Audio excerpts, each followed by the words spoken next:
ছুটতে হয়েছিল বাইরে। আর এখন আমি এখানে কি রান্না করব সেটা বের করে নিলাম ঝট করে ফ্রিজ থেকে। মানকচুটা এনেছিলাম সেই রোববার দিন, তাই মানকচুটা করব। আর একটু দুধ আছে, দুধটা ফ্রিজে রেখে দেবো। মেয়ের ডিম খিচুড়ি এনে রেখে দিয়েছিলাম। যেই দিন এখন টিফিন আনতে যেতে হয় সেই টাইমটা দেখবে আমার অন্য অন্য কাজ ঘরের পিছিয়ে যাচ্ছে, কারণ এখন ঘুম থেকে উঠেই সকালবেলা এডিটিংয়ের কাজগুলো আমি করে ফেলি।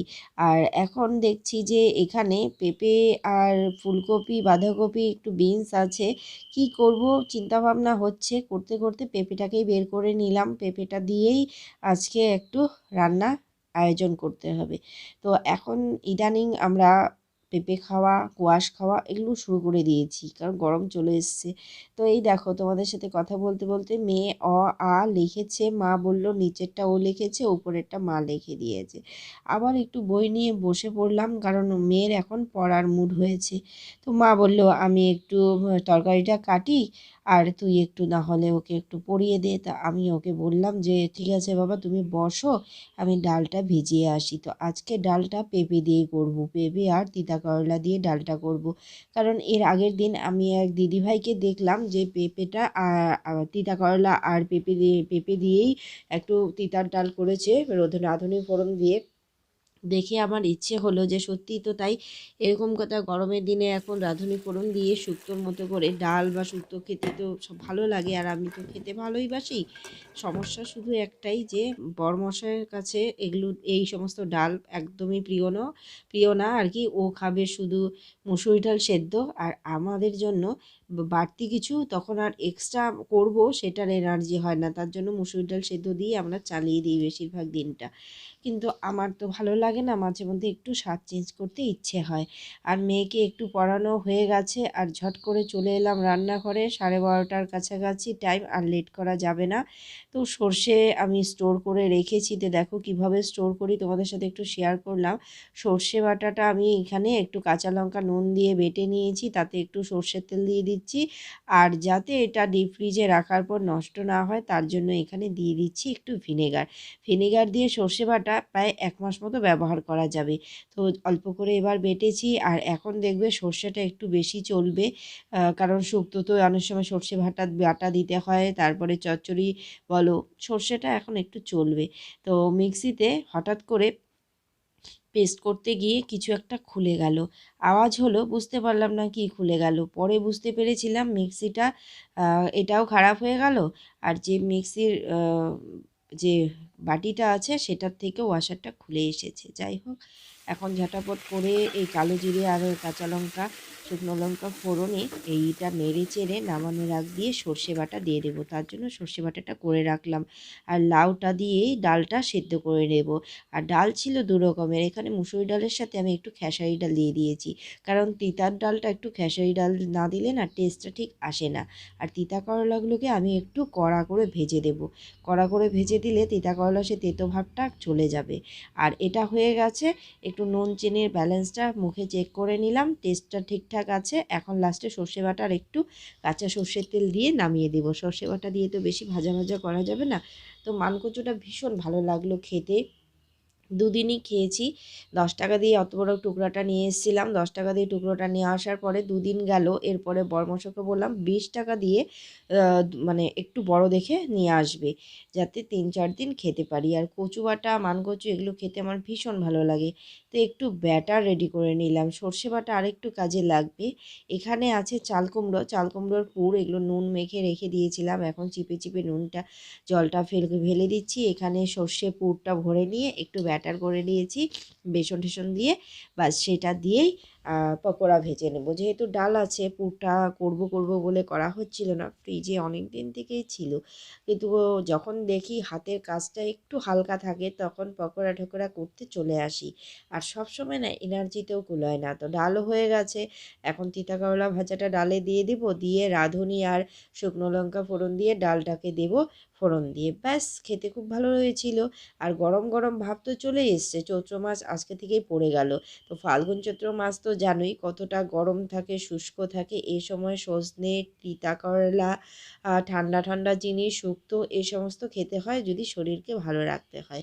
তো আমার আবার এগুলো খেতে ভালোই লাগে, খারাপ লাগে না। শেষ পাতে একটু চাটনি বা দই হলে এই টাইমটাতে একটু জমে যায়। আর তার সাথে যদি থাকে একটু করে আইসক্রিম, তাহলে মন্দ হয় না। তো সেগুলো তো আর সবসময় থাকে না ফ্রিজে, আর সেগুলো এখন আনাটাও পসিবল হয় না। কারণ সংসারের সব কাজ সামলে আমি ফ্যাশনেবল খাবার আনতে কখন ছুটবো? আর এই মুহূর্তে এটা পরিস্থিতি এখনও আসেনি যে সব কিছু এনে আমি ঘরে স্টোর করে রাখতে পারছি। সত্যি কথা বলতে একদমই লজ্জা নেই।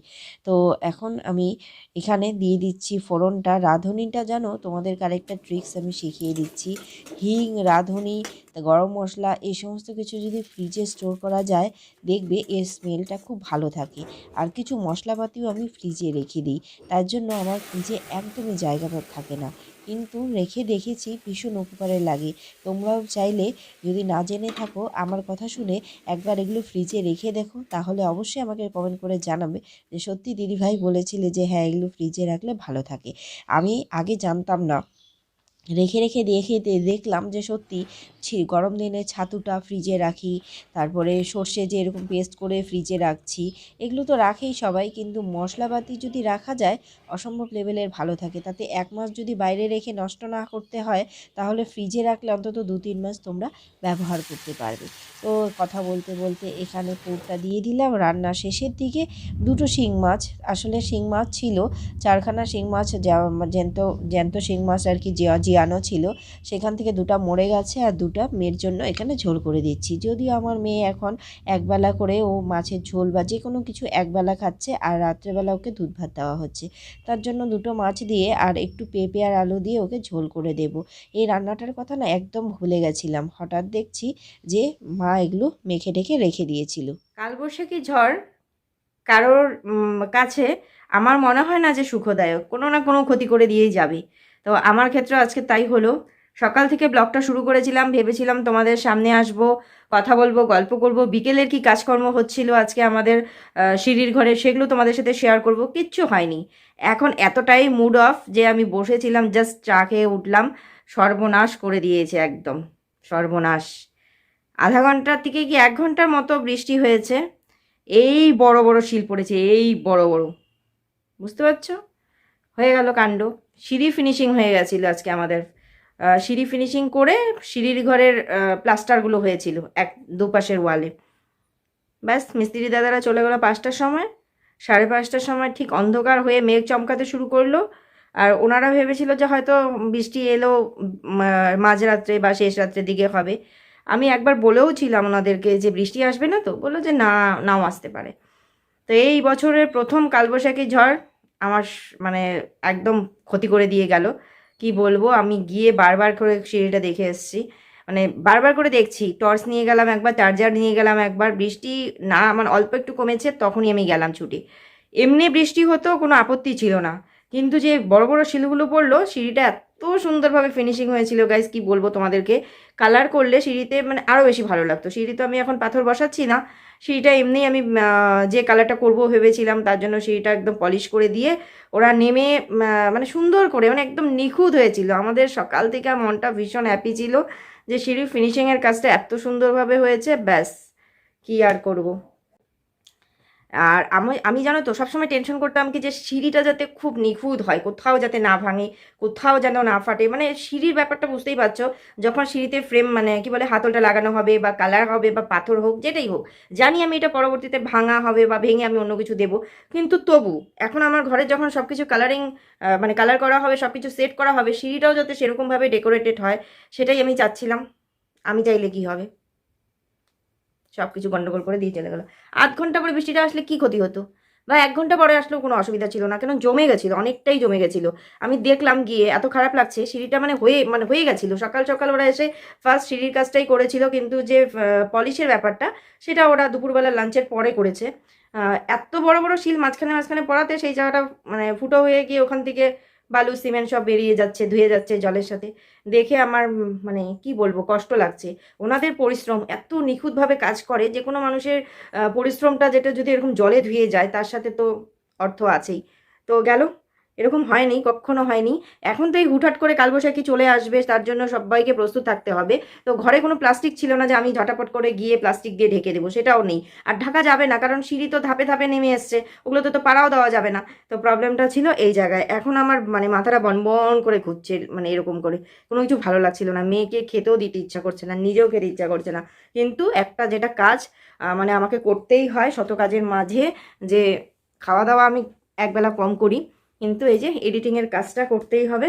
তার জন্য আমি এলাম, এই চার্জারগুলো চার্জে দিইনি, প্রায় 1-2 ঘন্টা পরে কারেন্ট এলো, এই কিছুক্ষণ হলো এখানে। তো এই হচ্ছে অবস্থা। তো সুখের কথাটা বলি হাসতে হাসতে, নাচতে নাচতে, দুঃখের কথাটাও এখন কাঁদতে কাঁদতে তোমাদের কাছে পেরে দিলাম। তো চলো, এই হচ্ছে আমাদের এখানে পরিস্থিতি। আর সকালবেলা ব্লগে বলেছিলাম হয়তো তোমাদেরকে, আজ হচ্ছে বুধবার। আজকে জানো তো সকাল থেকেই না মনটা ভীষণ খারাপ ছিল। প্রথমে হ্যাপি হয়ে গেছিলো যে সব কিছু ঠিকঠাক হচ্ছে, তারপরে আমার 2টো ক্লিপ ভেঙে গেছিলো পরশুদিন, আজকে একটা ক্লিপ ভেঙে গেছে। চলছিল মানে একটা কি বলতো, 10 টাকার জিনিসও না একটা মায়া পড়ে যায়। এতদিন যাবৎ আমার সাথে সাথ দিচ্ছে, দিলাম, নখগুলো কেটে ফেললাম, সেটা তো একটু কষ্ট ছিল। তারপরে হঠাৎ করে মিক্সি, মানে নতুন রান্নাঘরে মিক্সিটা হচ্ছে যেতে চাইলো না, আর নতুন রান্নাঘরেও বলছে যে মিক্সি নতুন নিয়ে আসতে হবে। এই যে একটা ব্যাপার। তো তবুও নিজের মনকে বুঝ দেওয়া হলো যে মিক্সিটা না হঠাৎ করে দেখি খারাপ হয়ে গেছে। খারাপ হয়ে গেছে মানে 1 পাওয়ারটা কাজ করছে না, 2টাতে কাজ করছে। তো চলো, মিক্সির ব্যাপারটা আমার মানে আমি তখনই ভেবে নিয়েছি, ঠিক আছে এতদিন যাবৎ মিক্সিটা আমি ব্যবহার করছি, প্রায় 4-5 বছর হয়ে গেল, তো খারাপ হতেই পারে, মেশিনের জিনিস, সেটা মানে সেটা মেনে নেওয়া যায়। তো খারাপ হয়ে গেছে কোনো ব্যাপার না, কি সেটাকে না হয় ঠিক করা হবে, না হলেও আমার কাছে নতুন মিক্সি আছে।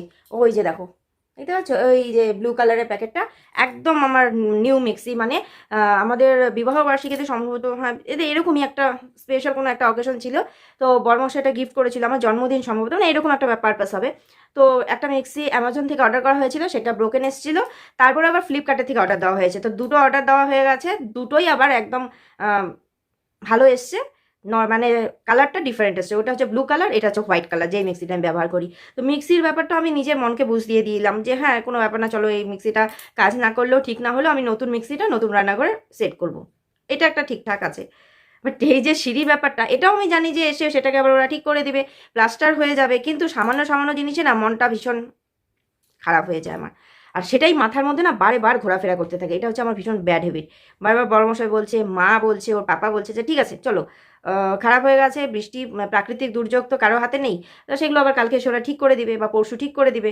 কিন্তু খারাপ হয়ে গেল না, এই যে ভালো জিনিসটা খারাপ হয়ে গেল, এই টেনশনটা আমি নিতে পারি না।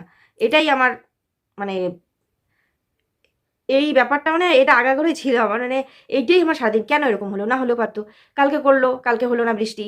ওয়ালগুলোতে কি বলতো, গাঁথনি করার পর বৃষ্টি হলে সেই কষ্টটা একটু কম হয়, আর 2টো খুঁটিও ঢালাই হয়েছিল। আর কি দুঃখ কথা, আর কি বলবো। যাই হোক, হলো, কপালে ছিল যখন হয়ে গেছে।